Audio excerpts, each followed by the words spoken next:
Hey everybody, it's Tony Traguardo from the Port Washington Public Library on our YouTube page with another episode of the Digital Diaries. On this short YouTube show, I basically talk about some of the cool things that you can find through the many great digital subscription services available through Port Washington Public Library and through a lot of the libraries in Nassau County. And also about how you might be able to find some of them. And that's kind of the fun part today. The database that I'm looking at is rbdigital. Now, rbdigital is a fun database, a lot of great things in there. I personally have been lately exploring the magazines and the comic books. Now, I say exploring because I can go in there and read Rolling Stone magazine.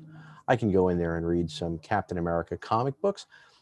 But it's that idea of using the digital databases to do the equivalent of browsing. And that sometimes can be a little bit overwhelming because it's online. You don't have shelves in front of you.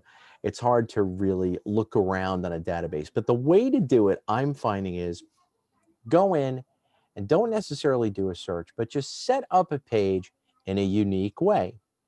Tell you what I found. I went into the magazines and I set up to look at them alphabetically. I didn't look by topic. I didn't do a search. I just put them alphabetically. What did that do? That sort of set it up almost as though I was in a library and just walking along their magazine section, looking at the titles as they would probably be organized alphabetically. What I wasn't expecting was the idea that when you do something alphabetically, what will usually happen will be that numbers will start the collection off. I forgot that. So what I found when I looked at the magazines online on RB Digital was that some of the first set of things I found were these very cool 100 magazines. What do I mean by that? For me, as I said, I enjoy comic books. What did I find? 100 all-time greatest comics. Brilliant. So a fun thing for me to peruse and look at. I am a music person. I love music. I play a little bit of guitar, not well enough to play in public. I write songs and I give them to real guitarists to play. But I love the guitar and I love looking at beautiful guitars. I love knowing the story behind guitars. Sure enough, 100 great guitars was in the 100 section. I spent many years in media services here at the Port Washington Library, and I always recommend movies to folks. I usually love using the American Film Institute lists of best comedies, best dramas. And here it was from Radio Times Magazine, the 100 greatest comedy movies. Another, and what these aren't magazines that come out every month. These are special issues. So they still count as magazines. They're put out usually as uh, special editions or in conjunction with certain magazines that publish monthly. So 100 greatest comedy movies. Then came, and I love this one, the 100 greatest sci-fi characters. These were just all in my bailiwick one way or another. And then as you move away from 100, oh, well, there's one in particular that not something I would necessarily read, but the 100 greatest thriller movies, also by Radio Times. Anyway, as you go further down, you start to get to 50. And I found the 50 greatest mysteries in the universe. So this is sort of for me, just a fun way to pass time, to probably pick up on some tidbits, or more like a trivia, and maybe get a little bit of history, especially with the guitars. And again, just by putting the magazines in a different order, had I wanted to, I could have put them in reverse alphabetical order. Ah, so just a tip for doing your searching.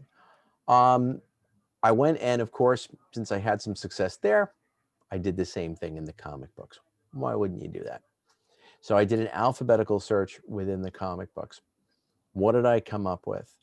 I came up with a brilliant piece called American Elf, which is something that I had never heard of. But what it is it's basically a autobiographical comic book and a graphic novel. I say comic books, but I tend to lump comic books and graphic novels together, which is probably not the right thing to do. But anyway, American Elf, there's a compendium for every year. And James Kochalka is the writer of the comic strip. And it's referred to as an influential and totally addictive comic strip. And I agree with that. Having read some of it, it's pretty neat. Very simple concept. James Kochalka draws a comic strip every day that captures a moment of his life. When you put it all together, they create this kind of very profound character. It's not all really James Kochalka, but a lot of it is autobiographical. And the other quote says that it's the portrait of a human life lived to its fullest. And Mr. Kochalka is referred to as Vermont's cartoonist laureate. So you can start at the beginning, where we meet American Elf and we see him rent an apartment, take care of a sick animal, go to Portugal on vacation, etc.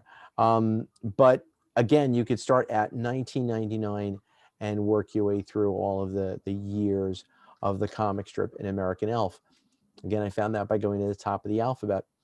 Another cool thing was American Gods in comic book format. Dark Horse Comics has put out the comic book version of a novel that won the Hugo, Bram Stoker, Locust, World Fantasy, and Nebula Awards, and will be made into, upon this recording, will be made into a television series by Starz Network. And the original novel, American Gods, written by Neil Gaiman. And here it is as a comic for the first time, done with P. Craig Russell and Scott Hampton. And I'm sure it's not going to be the entire thing in this novel that this graphic novel that I've taken out.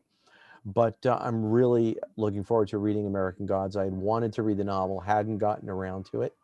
Be great to read it as a graphic novel. Why not? Neil Gaiman is just such a brilliant writer. Again, how did we found it? Putting it alphabetically. Finally, there was Angel, which I did not know, and I haven't explored the series too much. My wife is a huge fan of the Angel TV series that was on the air a bunch of years ago. And this is a series of graphic novels that feature the character that was in the TV series. And Angel is sort of I don't know if you'd say it's a fallen angel or a kind of lost angel in these, a spinoff from Buffy the Vampire Slayer. And the show went off the air after, I think, 5 seasons, but it was a really good show. And now they've picked up on that character and are continuing the character's adventures. David Boreanaz, who was also in the TV series Bones, featured in the TV series Angel. And the characters sort of drawn on many of the graphic novels are drawn to look like Boreanaz. So it still has that familiar look of the character that people remember from the TV show. So I would encourage you, jump onto RB Digital Database. If you want to look at some of these things that I'm telling you about, obviously do so, enjoy them. But also, if you want to just go on and play with how you browse, just put things in different orders, put things in alphabetical order, reverse order, year they came out, whatever. And you don't have as much flexibility with the magazines, but still some fun ways to look up things on one of our digital databases. So that's it for this episode of Digital Diaries. Tony Traguardo from the Port Washington Public Library. And again, just hope you enjoy catching up on some magazines and comics on our databases. See you soon.